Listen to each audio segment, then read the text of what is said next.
या पालखी सोहळ्याचा पूर्वरत 100 वर्षापेक्षा जास्त असलेली माऊलीच्या सोहळ्याची परंपरा आणि या सोहळ्याच्या सेवेचे बैलाच्या रथाच्या मानकरी म्हणून आमचे आळंदीकर हर्षवर्धन प्रदीप शिवाजीराव रानवडे सरदार आणि तुळशीराम ज्ञानोबा रानवडे सरदार ही 2 मान्यवर आज या पालखी सोहळ्याचे मान्यवर आहेत।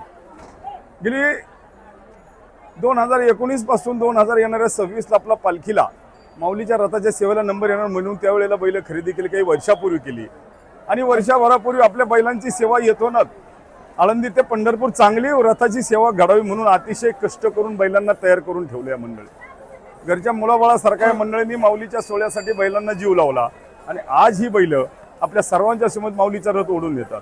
शेर शिवा का एक छावाता आणि एकही महापराक्रमी आणि परमप्रतापी एक शंभू राजा था। ह्या माऊलीच्या सोहळ्याला ज्या वेळेला ह्या महाराष्ट्राच्या 4 सुलतानशाही या महाराष्ट्रावर ओकोकून बसलेल्या होत्या आणि आपल्या महाराष्ट्राचे दुसरे छत्रपती धर्मवीर शंभूराजे यांच्याकडे तुकोबरायांचे भाऊ नारायणभाऊ महात्मा गेले, म्हणले राजे माऊलीचा आणि तुकोबरायाचा पालखी सोहळा आपल्या पंढरपूरला जायचा आहे, पण 4 सरदार लोक जाणार कसे? राजे म्हणले काळजी करू नका, आम्ही राजे आहोत, आम्ही तुमच्या पाठीशी आहोत। म्हणून धर्मवीर शंभूराजेंनी पालखी सोहळ्याला घोडे चोपदार अब्दागिरी सैन्य दिलं आणि तिथून पुढं हा माऊलीचा तुकोबरायाचा सुखाने सोहळा तुम्ही आम्ही सर्व वारकरी महिला भगिनी मंडळी या सोहळ्यात सामील होऊन हरिनामाचा गजर करत करत पंढरपूरला जातो। हे आपल्या राजांचं प्रतीक म्हणून मला त्यांच्याबद्दल थोडं सांगावंसं वाटलं। आज या ठिकाणी पुन्हा एकदा सांगतो की आमचे रानवडे परिवार अतिशय कितीतरी पिढ्यापासून माऊलीची सेवा करतात।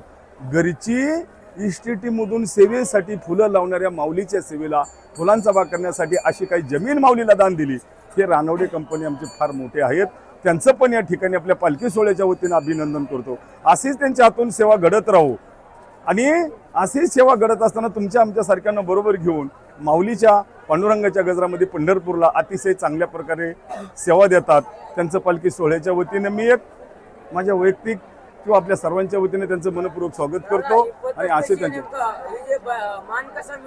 हा आता आळंदीकर ग्रामस्थ रानवडे वहिले गुंडरे कुराडे वरखडे आणि भोसले ही मंडळी माऊलीच्या सेवेची सर्व गावकरी ग्रामस्थ मानकरी आहेत।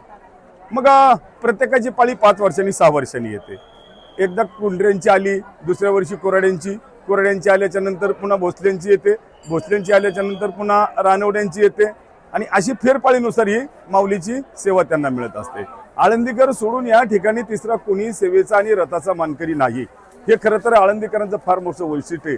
आळंदीकरांना सर्व ग्रामस्थांना अतिशय मनापासून धन्यवाद दिले पाहिजे की माऊलीचा परंपरा तुम्ही सर्वांनी आळंदीकरांनी तेवढ ठेवली, जागृत ठेवली। माऊलीची अखंड सेवा करण्याचा अधिकार तुम्ही ग्रामस्थांनी ठेवला आणि सर्वांना बरोबर घेऊन तितक्याच पद्धतीने तुम्ही तेवढीच सेवा इतरांच्या कुणबी करून घेता, त्यांनाही तुमच्या सामावून घेता।